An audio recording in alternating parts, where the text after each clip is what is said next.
ทุกคนจัดให้แล้วเด้อตามคำขอขึ้นแล้วนี่ มัน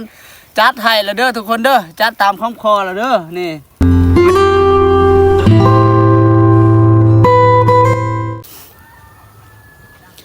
สบายดีพี่น้องเนาะสบายดีเด้อพ่อแม่พี่น้องเบิร์ดสุขุสุขคนเนาะบ่ว่าพ่อแม่พี่น้องที่อยู่ภายในและก็ต่างประเทศเนาะสบายดีหอบแรงๆมื้อนี้เนาะก็คลิปมื้อนี้เนาะบ่าวซีก็ได้พาพี่พาน้องอันนี้เนาะคลิปมื้อนี้ก็สิได้ไปหาอยู่หากินใส่กับหนูพี่น้องเนาะแถวทงไห้ทงนาเนี่ยเนาะแล้วก็ พิเศษนี่ก็บ่าวซีก็จัดตามคำขอจากพี่น้องฝั่งไทยเพิ่นเนาะขอให้บ่าวซีหาอยู่หากินเนาะก็สิก็สิมีโอกาสมื้อนี้เนาะนี่ก็คือเฮาสิไปใส่กับหนูเนาะแล้วก็ได้ไปเยืองตอนแรกนี่แหละเนาะไปพี่น้องมาทุกคนเนาะติดตามรับชมเบิ่งนำกันพี่น้องเนาะก่อนรับชมก็อย่าลืมกดติดตามแล้วก็กดไลค์กดแชร์เด้อพี่น้องเนาะเพื่อเป็นกำลังใจอีกเทื่อเนาะมาติดตามเบิ่งนำกันพี่น้อง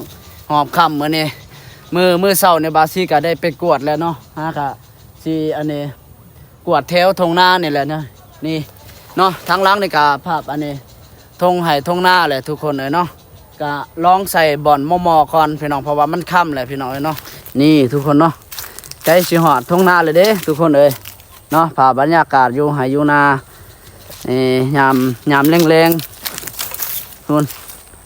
มามื้อนี้มาใส่กับนี่มากับหลานชายเพิ่นได้ไปออกไปก่อนแล้วเด้เนาะโอ้สิได้ค้ำอันนี้ลักหัวไปก่อนพี่น้อย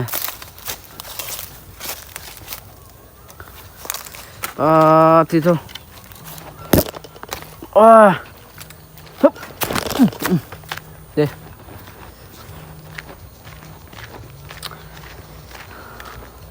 บรรยากาศอยู่ไหอยู่นาทุกคน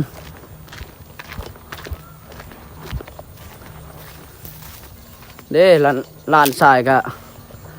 ออกไปหาเลยเด้กวดเบิ่งตามหอยบ่มั่นใจคือกันได้พี่น้องเอ้ย หมู่ว่ามันเป็นหอยใหม่หรือว่าหอยเก่าเนาะบ่มั่นใจก็สิลองใส่เบิ่งก่อน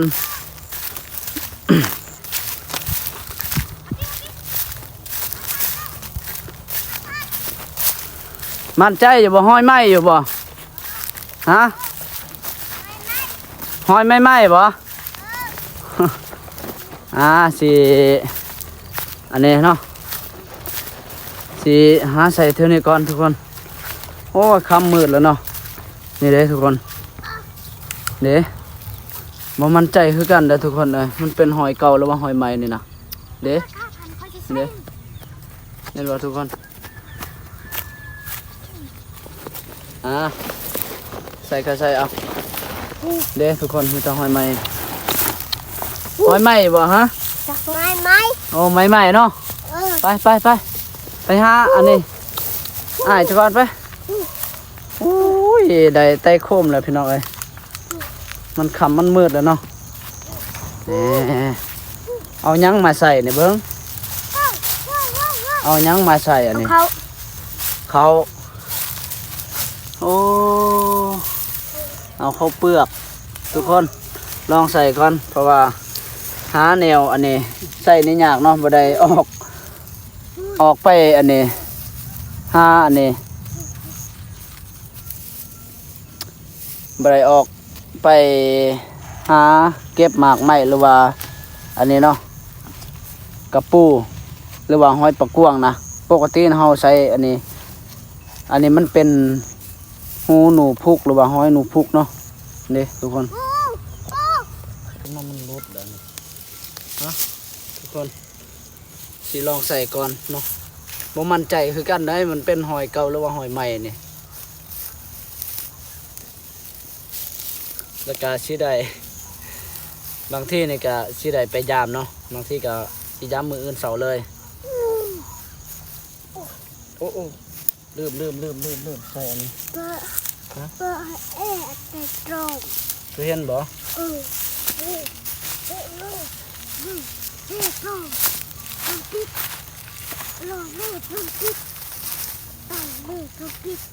ทุกคนลองใส่ก่อนเนาะบ่มั่นใจคือกันได้ทุกคนเลยกับในแม่นกับนี่คือใหม่ๆนี่บ่ทันได้ใส่งานครับที่ลองมื้อนี้เลยนี่เอาไหมเอาเลย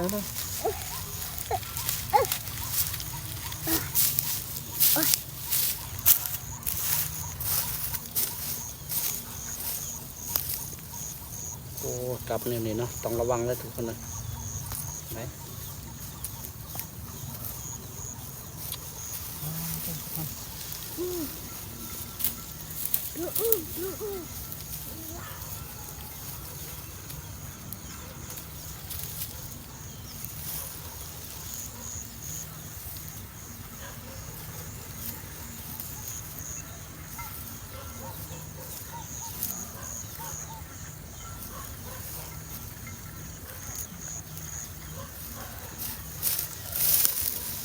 เรียบร้อยทุกคนนี่เรียบร้อยแล้วทุกคนใส่เรียบร้อยแล้วนี่โอ้ลานทรายข่อยใส่ไว้ขนาดเนาะเพิ่นได้2 หลังเลย3 หลังเลยนี่โอ้เบิ่งเอาทุกคนเลย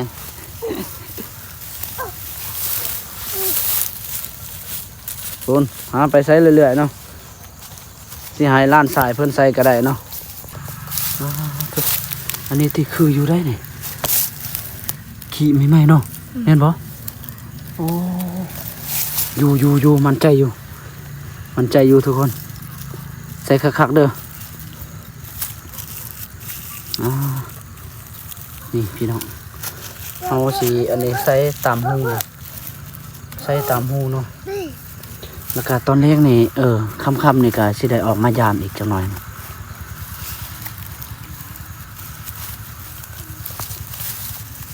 โอ้คักเด้อมันสิบ่ติดธงมันบ่ฮะโอ้หาบ่แม่นจังซั่นบ่จังหน่อยบ่โอ้มันสิตำใหม่หั่นออกอยู่นอกเด้อใส่ออกอยู่นอกนี่ตำใหม่แล้วหั่นนะโอเคบ่มั่นใจเลยพี่น้องเอ้ยคอยเด้อดีดมืออยู่นะฮะ แล้วก็สิได้เอาเข้าอีกโหยใส่เนาะ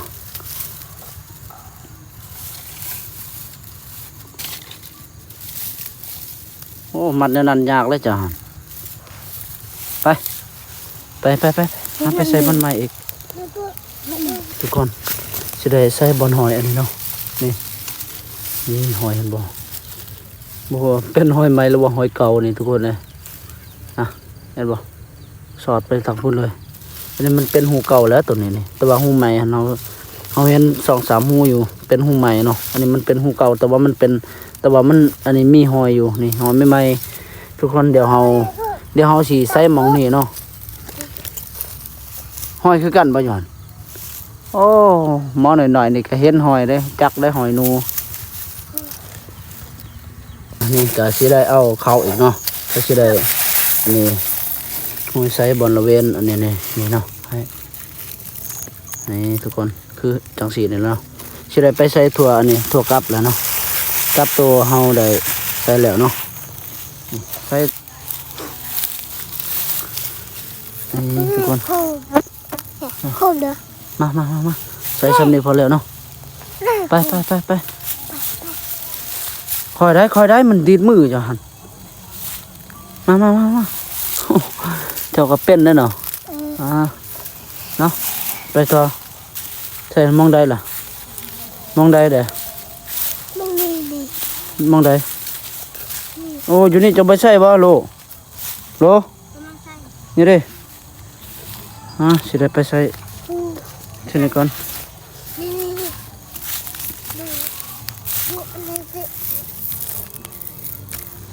เนาะจักลังเลยจะใส่จักลังเลยบ่3 ลัง 4 ลังล่ะค่อย2เหยียบเล็กมักจับหั่นนี่ ยังมาจับได้นี่เลยพักก่อนพักก่อนพักก่อนใส่มองใดมองนี่นี่บ่มองนี่เนาะ บ่นี่ใส่มองนี่หอยนี่คือใหม่ๆอยู่นะหอยนี่ยานเข้าเจ้ามาอันนี้มาเหยื่อมากันล่ะอันที่มันสิบ่อยู่เนาะ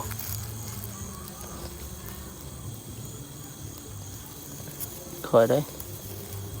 นี่ไว้มองนี่นะเออหันละเอาเรียบร้อยแล้วทุกคนใส่กับเรียบร้อยแล้วเนาะเบิดเลยนี่โอ้น่าเสียดายมันคำก่อนโอ้ยอันนี้โอ้คันว่ายังอยู่มีอยู่เนาะย่านตัวนูบ่อยู่เลยทุกคนมีแต่เฮาสิใส่ต่ำอันนี้เนาะเสียงโศกคือกันเนี่ยเด้ไว้ย่างบ่น้ำท่านเบิดบ่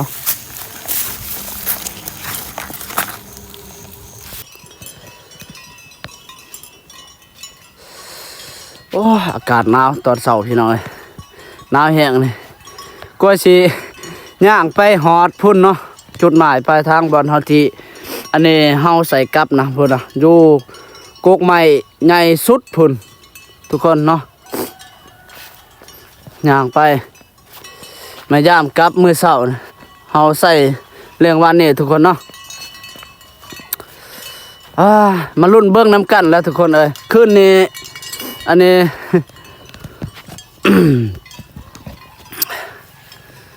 คืนนี้นี่บ่ได้ออกมาย่ามทุกคนเอ้ยบ่ได้ไปเยืองเนาะบ่ได้มาเมื่อคืนนี่บ่ได้ไปเยืองทุกคนแล้วก็สิได้มาอันนี้ มาย่ามตอนเช้านี่แหละคืนนี้เกือบสิใส่กับเกือบสิบ่เบิดทุกคนเอ้ยมันค่ำก่อนเนาะก็เลยจำเป็นได้มาย่ามตอนเช้าๆนี่ทุกคนเนาะมีแต่ว่าเฮามาลุ้นมาเบิ่งนํกันทุกคนเนาะสิมานหรือบ่เอาใส่เขตเท่านี้ติดอยู่บ่บ่ฮู้ ให้หลานชายเพิ่นยาม โอ้ my god เป็นจังได๋ โอ้ติดซ้ บ่ติด ำโอ้โห ฮะ บ่ติด บ่ติด นี่ ใส่ โอ้ อ๋อปลาตัวบ่บ่อยู่ว่าแล้วมาโอ้ทุกคนเห็นแต่ห้างบ่นี่ หนูอีสั่งอันนี้เอาเลยโอ้เบิ่งตอนแรกไปการเนาะโอ้โหลุดทุกคนออกขึ้นอย่าเสียดายทุกคนเนื้อนี่เท่านี้จะได้ใช่บ่บางทีหอยนี่มันต้องมีใหม่ๆนี่เขาบอกให้เจ้าใส่ละวันนี่คือบ่ใส่เท่านี้นี่ดิ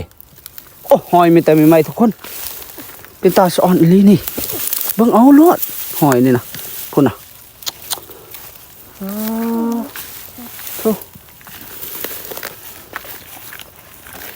โอ้ยลังแหลกทุกคนลังแหลกออกคืนเนาะบ่ติดบ่นี่ใช่ ก็บ่ติดเนาะโอ้โธ่อยู่นี่เจ้าก็ใช่บ่บ่ติดเนาะมีแต่หอยใหม่ทุกคนน่าเสียดายเลยโอ้มาย่ำอันนี้เบิ่งกับที่สองอ้าวหมดกินตายบ่ติดโอ้ทุกคนน่าเสียดายเนาะนี่เหยื่อหนึ่งเบิดเลยโอ้หลังที่สองทุกคนบ่ติดอีกเลยป้าโอ้เดี๋ยวมาย่ำเบิ่งหลังอยู่นี่อีกเนาะนะทุกคนเนาะเอ้าใช่เลยกับเฮาเอาแล้วทุกคนติดเรียบร้อยเห็นบ่หนูพุกติดแล้วติดแล้วทุกคนติดแล้วนี่ มานจัดให้แล้วเด้อทุกคนเด้อจัดตามคำคอแล้วเด้อนี่มื้อนี้มานแหละอันนี้กับลังที่3นี่เนาะ เขตเท่านี้เฮาใช้นี่ก็บ่หลายลังทุกคนเสียดายเนาะใส่แต่3-4ลังเนาะเอ้ยทุกคนนี่ลังที่3ยังอีกลังสุดท้ายเนาะเฮาใส่อยู่พุ่นนี่เนาะนี่ติดแล้วทุกคนมาทุกคนจัดให้แล้วเด้อตามคำขอจาก FC เนาะ FC พังไทยเพิ่นให้อันนี้บอกให้หาอยู่หากินก็พอได้มานอยู่หาก็ได้ตัวหนึงนี่หาก็ได้ตัวหนึงแล้วนี่หนูตัวหนูพี่น้องหนูพุก มานเสียดายทุกคนเอ้ยคืนนี้บ่ได้ไปยามเนาะคันได้ไปยามนี่คือสิได้ 2-3 ตัวทุกคนเพราะว่ายามมื้อเช้านี่หลุด2ลังและ3ลังเนาะโอ้ยบ่ติด3-4ลัง3ลังทุกคนมาติดลังอันนี้ลังที่3ที่4นี่มาน เห็นบ่ทุกคนได้แล้วเด้อจัดให้ตามความขอเด้อ FC เนาะจัดไปแล้ว โอ้มานนอกลาดสายเพิ่นดีใจอะไร โตทุกคนมานตัวบางใหญ่นูพุกลังสุดท้ายทุกคนเลยบ่ติดนี่ติดบ่ติดเนาะบ่ติดทุกคนนะโอ้เขตเท่านี้นี่มีแต่หญ้าแนวนี้นี่สุดยอดเลยทุกคนหนูมักอยู่นี่เขตเท่านี้นี่เดี๋ยวรอทุกคนนี่วันนี้เฮาก็ได้ใส่ตอนค่ำๆวันนี้พอดีได้ใส่เทลอันนี้เขตเท่านี้ก็3-4ลังเนาะ นี่เขตเท่านี้พอให้หนูมีแต่ใหม่ๆทุกคนยอมรับเลยว่าใหม่ๆอยู่นี่ เด้หอยใหม่ๆทุกคนเห็นบ่หอยใหม่ๆเลยทุกคนเอ้ย3ลังบ่ติดทุกคนเอ้ยกินแต่เหยื่อเบิ่งนี่ทุกคนหอยใหม่ๆเด้อนี่เขาว่ามันมีอันนี้ก่อนนี่ถือว่ายังอยู่เนาะว่านนี่ก็ เห็นแต่ใหม่ๆทุกคนนี่เนาะหอยนี่ใหม่ๆทุกคนตอนแรกในสิไปใส่อันนี้ไปหาเหยื่อนี่เนาะใส่กับนี่บ่ค่อยติดเนาะบ่ค่อยถึกเลยทุกคนเลยนึงมากจักสิเอาหยังใส่เนาะให้มันอันนี้ถึกเนาะ FC พี่น้องทั้งใดก็เห็นคลิปนี้ก็แนะนำแด่ทุกคนเลยเนาะ วิธีอันนี้ใส่กับหรือว่าเฮ็ดแนวใดให้มันได้เนาะทุกคนใส่กับนี่ส่วนหลายนี่บ่ค่อยถึกทุกคนเลยบ่ติดเนาะจักสิเอาหยังมาใส่ให้มันติดเนาะทุกคนเลย อ๋อตัวอันนี้ติดเอามันออกขึ้นนี่เห็นตาห่างนี่หนูน้อยบ่จักอันนี้นี่แม่แหละเนาะโอ้ยน่าเสียดายทุกคนเลยบ่ติดเนาะได้แต่ตัวเดียวนี่ถือว่ามานแหละอันนี้ดอซีสิจัดให้แล้วเด้อสำหรับหาอยู่หากินได้ตัวหนึ่ง2ตัวก็ถือว่ามานแล้วทุกคนเนาะกลัวสิบ่ถือกันติเนาะมื้อหน้าบางทีนี่ตอนแรกนี่สิได้หาอยู่หากินอีกเนาะมีหยังก็ ติดตามรับชมเบิ่งนํกันทุกคนตอนแรงเนาะสิได้ไปหาใส่อันนี้ใส่บ่วงหรือว่าเฮาสิไปเยืองทุกคนเนาะก็เฮาอันนี้ยามกลับก็แล้วทุกคนเนาะสำหรับเฮาใช้เขตเท่านี้ก็ประมาณ 4-5 ลังเนาะเฮาใช้เขตแถวอันนี้ทุ่งนาเทิงหันได้4-5 ลังคือกันเนาะบ่ติดทางนั้นมันเป็นหอยเก่าเนาะพอดีมาฮอดอันนี้ตอนค่ำๆจนมาอันนี้เห็นอันนี้หอยไม่ทุกคนเอ้ยเนาะแต่ว่าเสียดายเฮาใส่กับนี่บ่ค่อยถึกทุกคนเนาะผู้ใดอยากอันนี้มีสูตรก็มีสูตรวิธีกำจัดหรือว่าหาอยู่หากินแบบง่ายๆก็แนะนำบอกบาซีเด้อทุกคนเนาะวิธีแนวใดนะสิอันนี้เฮาสิไปใส่ให้มันถึกมันติดหลายๆเนาะคือ เฮาใส่กับนี่ส่วนหลายนี่ถือบ่หลายเนาะตัวหนึ่งสองตัวนั่นแหละเนาะโดยกะสำหรับคลิปนี้เนาะบาซี่กะจัดให้แล้วเด้อทุกคนเนาะจัดให้แล้วเนาะมื้อนี้มายามมื้อเสาร์นี้ก็ได้แต่ตัวหนึ่งเนาะถือว่ามาแล้วทุกคนเนาะมีหยังกะขอมาได้เด้อทุกคนเนาะอยากให้เฮาอ่าเฮ็ดคลิปแนวใดก็ขอมาได้เนาะหรือว่าท้ายเขตชนบทหรือว่าเข้าป่านอนป่าหรือว่าหาอยู่หากินเฮ็ดอยู่เฮ็ดกินก็ขอมาได้ทุกคนบาซี่ก็จัดให้เนาะกับหลานชายนี่แหละเนาะโดยแล้วก็ขอบอกขอบใจหลายๆเด้อทุกคนเนาะบ่ว่าพี่น้องพังลาวแล้วก็พังไทยภายในและต่างประเทศเนาะที่เข้ามารับชมแล้วก็มาติดตามให้กำลังใจให้เป็นกำลังใจให้บาซี่มาตลอดเนาะบาซี่แล้วก็เคารพและนับถือทุกท่านเนาะที่เป็นกำลังใจสำหรับคลิปนี้บาซี่ก็ได้อัปเดตสำนีไปก่อนพี่น้องเนาะเจอกันคลิปตอนแรกทุกคนเนาะสิอันนี้หาอยู่หากินคือเก่านี่แหละทุกคนเนาะบ๊ายบาย